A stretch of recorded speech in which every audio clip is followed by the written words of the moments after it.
नमस्कार दोस्तों, आप सभी का हमारे यूट्यूब चैनल यूपीएस सलार एजुटेक में बहुत स्वागत है।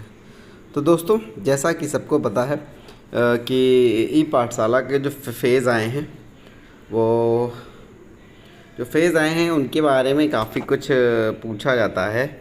तो मुझे कुछ मिला है फ़ेज़ 1, फ़ेज़ 2, फ़ेज़ 3, फ़ेज़ 5 में।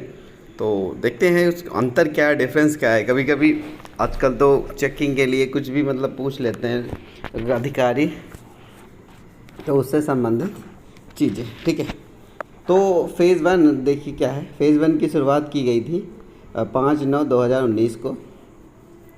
ठीक है, हुई थी, जिसमें एंड्रॉयड मोबाइल के द्वारा, रेडियो के द्वारा, ठीक है, के माध्यम से शैक्षणिक कार्यक्रमों का प्रसारण के बारे में वैश्विक घर में ही रह के पाठन कर सकें। तो इसके बारे में काफ़ी कुछ चीज़ें हो गई थी। ठीक है दोस्तों, तो ये पहले फ़ेज़ की बात हो गई। दूसरे फ़ेज़ में आ जाते हैं। ई पाठशाला का फ़ेज़ 2 है। ई पाठशाला फ़ेज़ 2 में 21/9/2020 को प्रारंभ हुआ। 29 सप्ताह थे इसमें और 7/4/2021 तक चला। ठीक है, इसके अंतर्गत, इस फ़ेज़ के अंतर्गत सभी की जिम्मेदारी तय की गई। शिक्षकों के लिए समय का विभाजन, समय सारणी बना दी गई, जिसके अंतर्गत विद्यालय के समस्त शिक्षकों को समय सारणी के अनुसार कार्य करना है। चलिए आगे चलते हैं। और ई पाठशाला फ़ेज़ 3 क्या है, 12/4 जब वो ख़त्म हुआ तो ये शुरू हो गया। की शुरुआत हुई। प्रथम सप्ताह समय सारणी 19/4/2021 से 24/4/2021 को आई और सभी शिक्षकों को समय सारणी के अनुसार बच्चों को स्वेच्छा ऐप तथा मोबाइल की सहायता से कार्य देना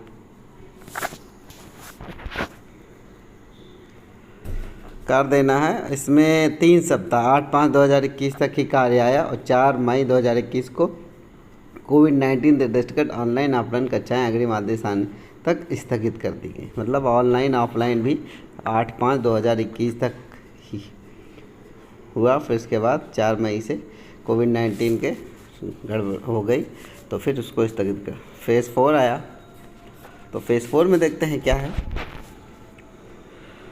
ई पाठशाला फ़ेज़ 4 20/5/2021 से पुनः प्रारंभ कर दिया गया। इस फेज़ में 1 जून से प्रारंभ कर दी गई, जिसके अंतर्गत 5 घटक दिए गए, जिसका पालन सभी को करना था। साथ ही प्रेरणा साथी का चयन करना था और उन्हें प्रेरित कर बच्चों को पढ़ाना तथा तो शिक्षक अभिभावकों को साप्ताहिक वीडियो कॉल के माध्यम से बच्चों के साथ संपर्क बनाए रखना था। ये बात हो गई। आगे चलते हैं, फ़ेज़ 5 पे आ जाते हैं। और फ़ेज़ 5 के माह अप्रैल 2020 से ही मिशन प्रेरणा की पाठशाला का संचालन किया जा रहा है। मिशन प्रेरणा की पाठशाला प्रथम, द्वितीय, तृतीय, चतुर्थ चरण के विधिक माध्यमों, दूरदर्शन, आकाशवाणी, व्हाट्सएप, प्रेरणा साथी आदि के द्वारा अभिभावकों को बच्चों तक शैक्षणिक सामग्री दी गई। तत्क्रम में सभी शिक्षकों को जुलाई से अपने विद्यालय उपस्थित होने के दृष्टिगत 5 जुलाई से बच्चों को शिक्षकों के माध्यम से मोहल्ला क्लास। देखिए 5वीं में तो मोहल्ला क्लास आ गया। ठीक है, तो स्पष्ट है 5वीं में मोहल्ला क्लास आ गया। अगर बात की जाए विशेष क्या है, तो देखिए जितनी भी चीज़ें हो गई ये सारी हो गई। तो जितनी चीज़ें शुरू से चल रही थी वो तो चल ही रही हैं, साथ में लास्ट में मोहल्ला क्लास जुड़ गया। अगर 4 की बात करें विशेषता की, देखिए इसमें प्रेरणा साथी जुड़ गया है। ठीक है, अगर तारीख पूछा जाए तो ये बता नहीं पाओगे, याद नहीं कर पाओगे। मैं ये नहीं कह रहा हूँ, क्योंकि अगर आप याद करने बैठोगे तो याद तो कर ही सकते हो, लेकिन अगर आपको रैंडमली कोई पूछ लेगा तो इतना आसान नहीं होगा। ठीक है, बताना। फिर भी आप कोशिश कर सकते हो याद करने के लिए।